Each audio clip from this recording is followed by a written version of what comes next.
Has Pima's football program reached the end zone?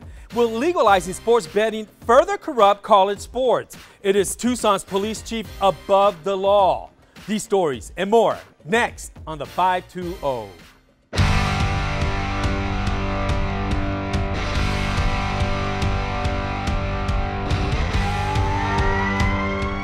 Well, welcome to our 30th episode of the 520. I'm Steve Nunez. And I'm Arty IV. Thanks for joining us. And boy, have we come a long way from episode 1. From man bun to no bun.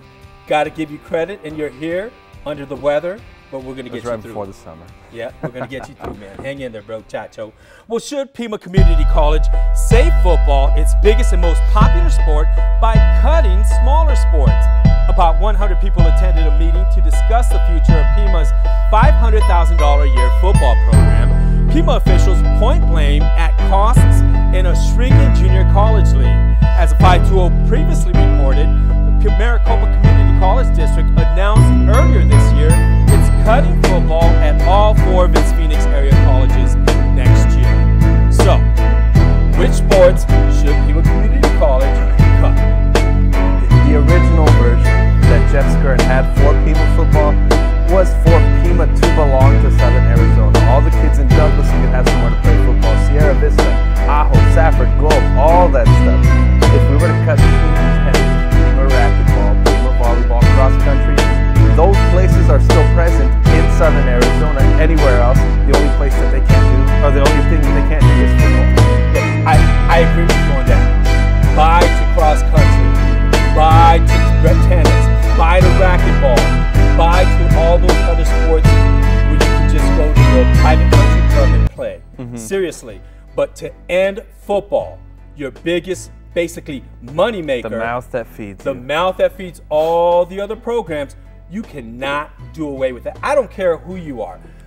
Pima just has to change its paradigm and bring in new vision. Really, operate it like a business, okay? They already play at Keno. Bring in some sponsors. Start selling tickets. Charge for tickets. Bring in a nonprofit so they can sell beer. Do what the U of A is doing at High Corbett. Make some extra money. Get that nonprofit to donate 10% of it. And guess what? It's a win-win for everybody, right? Of course. And they also have to remember that we're not forgetting they have to keep the football competitive. They have to make sure that they can compete with New Mexico, Colorado, California, Utah. If they want to schedule all these out-of-conference games, they're not going to want to schedule these cupcakes of teams to come all the way to Tucson to put on a 60-point mollywhopping. They have to stay competitive still. Well, there's no other junior colleges in Arizona, none in Nevada, only one in New Mexico and one in Colorado. So they're going to have to find the money to be able to travel to these other states. But there's also another way they can do it. There's a lot of space at some of these community campuses. It's called consolidation. Sorry, but TUSD had to do it. So guess what? Pima Community College has to start thinking about consolidating some of these buildings to save on money, period. But you got to save football. There's a start. There's a start. Contender or pretender? Is it an exaggeration to already consider UA quarterback Khalil Tate as a leading candidate to win next year's Heisman Trophy? Sporting News has ranked Tate as the #4 QB. Tate is at 6-1 odds, second best to win the Heisman. The sophomore sensation racked up 3,002 total yards and 26 scores last year. I love it. Exaggeration? Absolutely not. Think about what he did last October when he just burst onto the national scene. He had more than 1,500 passing yards, more than 1,400 rushing yards, and 26 scores. He did that all again in the month of October. You know who he reminds me of, and I hate to say this because this is comparing Khalil Tate to an ASU Sun Devil, but James Harden. Okay, James Harden, watch him in the playoffs against Golden State yesterday. He just methodically just comes in. All of a sudden you underestimate him because he looks big and slow, and he's right around you, laying up the ball. Khalil Tate is like that in the pocket. Okay, you think you got him, he just makes one little move and boom, 80 yards, touchdown.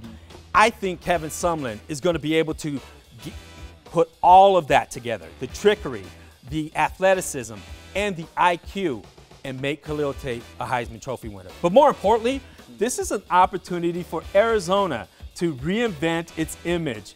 Get rid of the fact that it's had players who have been arrested for domestic violence and convicted for domestic violence, and then Rich Rod, who's, as we know, being accused of harassment and has an $8 million pending lawsuit. This is an opportunity for Arizona to blow up Khalil Tate and change the image and perception.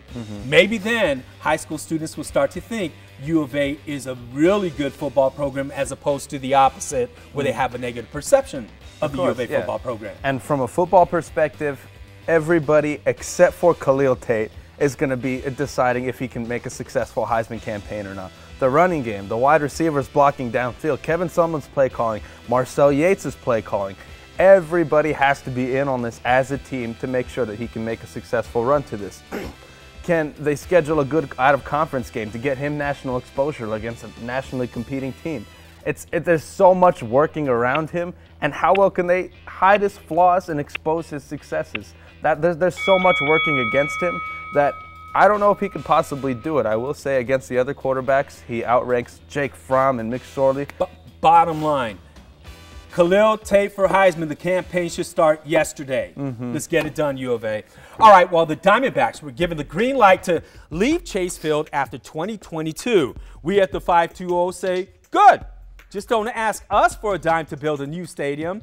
County Board of Supervisors passed an agreement last week ending a long-standing lawsuit with the D-backs. The settlement allows the team to immediately start looking for new digs in exchange for dropping its demand for the county to pay up to $187 million in stadium upgrades.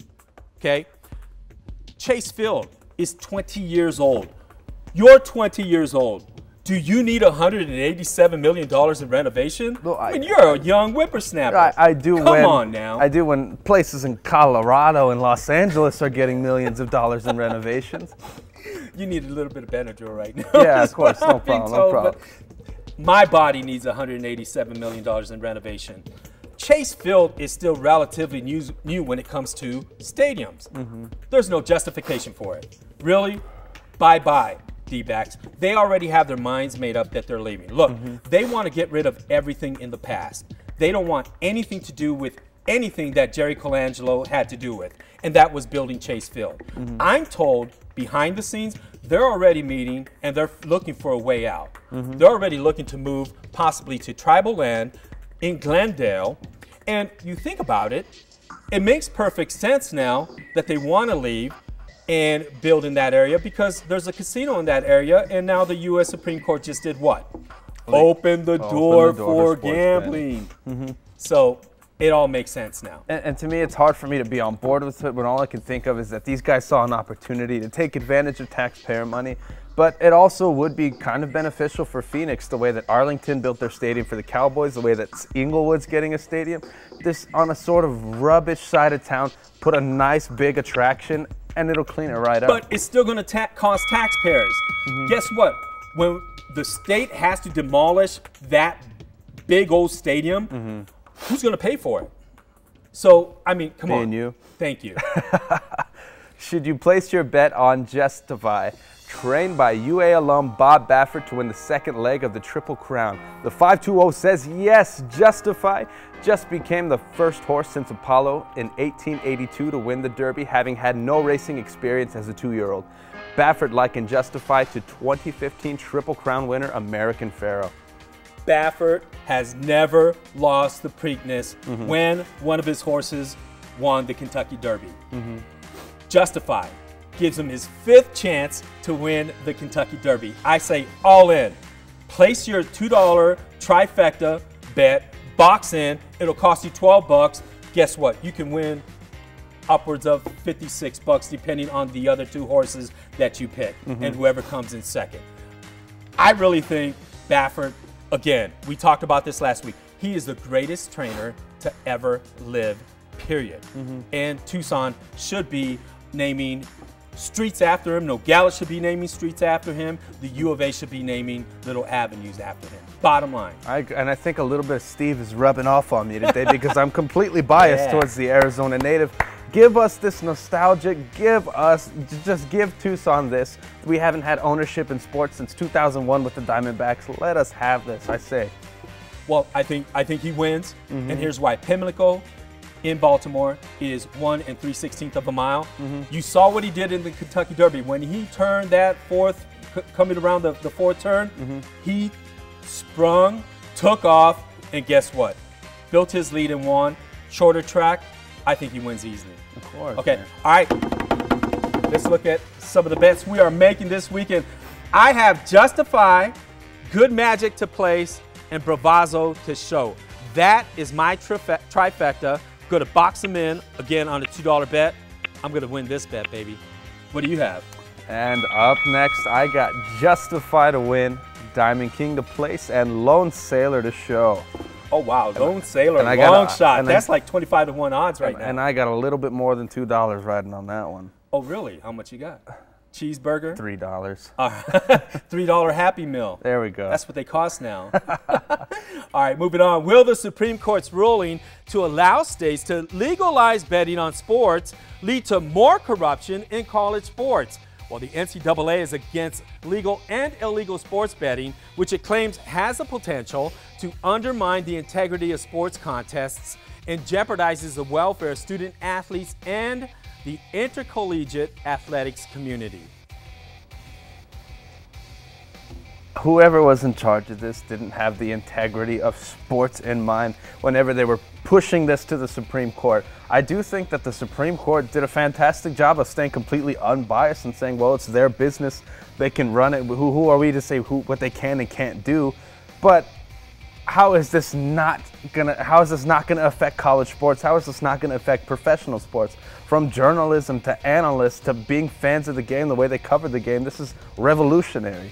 You know what's ridiculous is the NCAA just created this committee led by former Secretary of State Condoleezza Rice, who came up with all these grandiose ideas of cleaning college sports of corruption, namely college basketball. Okay, this ruling just blew that out of the water. Any suggestion ever made, it's done. Betting on games is opening the floodgates for corruption. And I won't be surprised if we start to see point shaving scandals. Why? Because it's there. You're going to be able to bet real time now. Exactly. Real time. If you, a little twinkle, don't score another point, over, under, we win some money.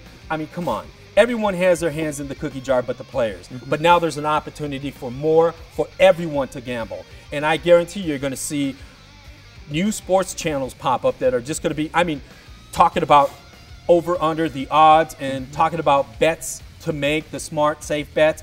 You're going to see analysts talking about it. You're going to see the ticker sponsored by Rito Downs talking about the horse races. Yeah. It's going to become, for NBA, NFL, and every other sport, it's going to become like the Kentucky Derby, like the Preakness, and the Belmont Stakes. Sports bettors giving the odds on the game. That's what you're going to see, but in real time. And real quick, right before we end, Steve, the fiscal conservative person that you are, do you think it would be possible for the winnings of these bets to be used for good?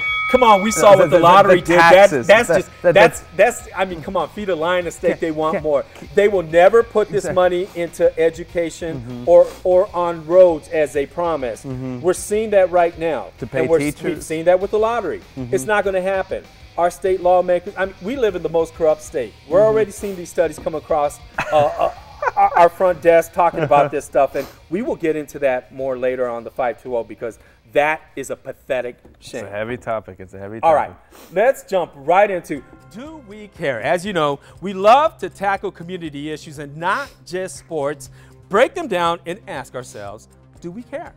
Well, Pima County supervisors just voted today 3-2 to purchase Golden Pin lanes for $2.8 million. The county will spend an additional $4 million to renovate the building and turn the bowling alley into a super center to house county services, including the health department, adult probation, and juvenile court and job training.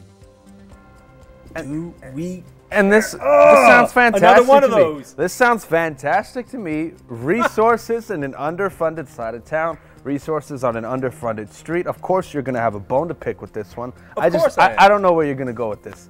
I'll tell you where I'm going to go with it. If you can find $7 million to build or renovate a building let's see, a bowling alley that was built in what, 1969, and pour that much money into it, you know, and we don't even know. The building could be filled with asbestos, which negates the deal. But you know what? $7 million, where's the tax benefit? Right now, the county passed this claiming, oh, it's going to save the taxpayers in the long run. To pay off this investment, it's going to take 8 years to consolidate those services and save the money. Who cares? Build a new building or stay out of the business of buying buildings. Save our money, put it on roads, do something more useful than find a stupid bowling alley. Here's what I want. I want an investigation to find out if Huckleberry knows the owners of Golden Pin Lanes and what that sweetheart deal is, because to pay $2.8 million is a waste of taxpayer money. It's a crime. It's a crime shame, man. I was wondering where you were going to take it, and I'm not surprised it was there. In an effort to allow residents to file police reports in person or online, the Tucson Police Department is extending its hours of operation at 4 substations and will now be open 7 days a week. Do we care about this one? I don't even know how to respond to this. I mean, TPD is down 400 officers right now. Then you're going to use officers to man the substations, along with a few volunteers. That means you're taking more officers off the streets. Again, hello TPD, hello city. We are down 400 officers. Our response times are getting longer. Our murder rate is on record pace. We had a felon, a convicted felon, shoot at police officers yesterday. And guess what? They had to call in the Department of Homeland Investigations, U.S. Marshals, Pima County Sheriffs, and everyone else to find this guy. They finally caught up with him almost 24 hours later. What does that tell you? The whole situation, I have no idea what their thought process was on this. You're exactly right. We're just taking more resources away from underfunded resources completely. I have no idea what their thought process is for this one. Well, I do. Their heads are somewhere else. I'll keep it at that. We'll keep it. Well, it turns out Governor Ducey's spokesperson admits not all teachers will get a 20% pay raise by 2020 as promised. That's because a plan the governor pitched, the budget passed but didn't match up dollar per dollar. Are we surprised? And do we care? Like I said last show, this is Doug Ducey's 5th quarter. He let us do what we could during the first 4 quarters. This is his 5th quarter when he gets us in the parking lot. 5th quarter means what? This is when he gets us in the parking lot. And what do you do in the parking lot? Jab, jab, pound left, for pound, jab, pound for pound. Uppercut. I'm not surprised that he's making these teachers feel absolutely powerless. He's making the Arizona citizens feel absolutely powerless, which means they have to take a stand when they can now. I think the teachers need to just stick it right back to Governor Ducey, because this was done purposely, and he's out there marketing and running commercial ads that are touting that he solved the problem when school districts know darn well they are not going to be able to distribute that money equally or even give all of the teachers that 20% raise as promised. So guess what? Come August, I think we're going to see another Red for Ed movement take over. Let's see it. The state capitol. That's what it's going to take. And that's exactly what it's going to take. All right. Well, you've heard the phrase. Oh, no, you didn't. Well, here at the 520, we're not afraid to tell it like it is with, oh, yes, we did. Police body camera footage released last month that was captured during a traffic stop in March shows Tucson Police Chief Chris Magnus after he was pulled over for a traffic violation. But not just any traffic violation. Tucson's top cop got popped for running a red light. A red light. The situation may be old and funny to some, but it's not to me. Take a look. I'm assuming the car's in your name. No, it's just a city car. Oh, okay.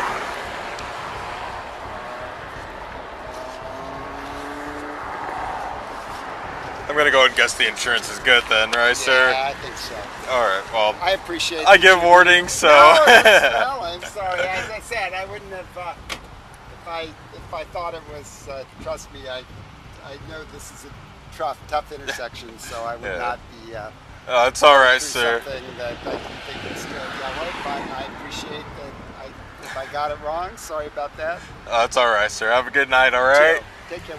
So, did the chief pull a little rank and wink, wink, smile, smile his way out of a ticket because he's a top cop? I guarantee he did. The video doesn't lie. I also guarantee, had I been the one pulled over for running a red light, my butt would have been slapped with the ticket and a huge fine, but not the police chief. Sadly, though, the joke's on us. The chief's laughing, I'm not. Bottom line, the chief should have taken one for the team and held himself accountable and asked to be ticketed.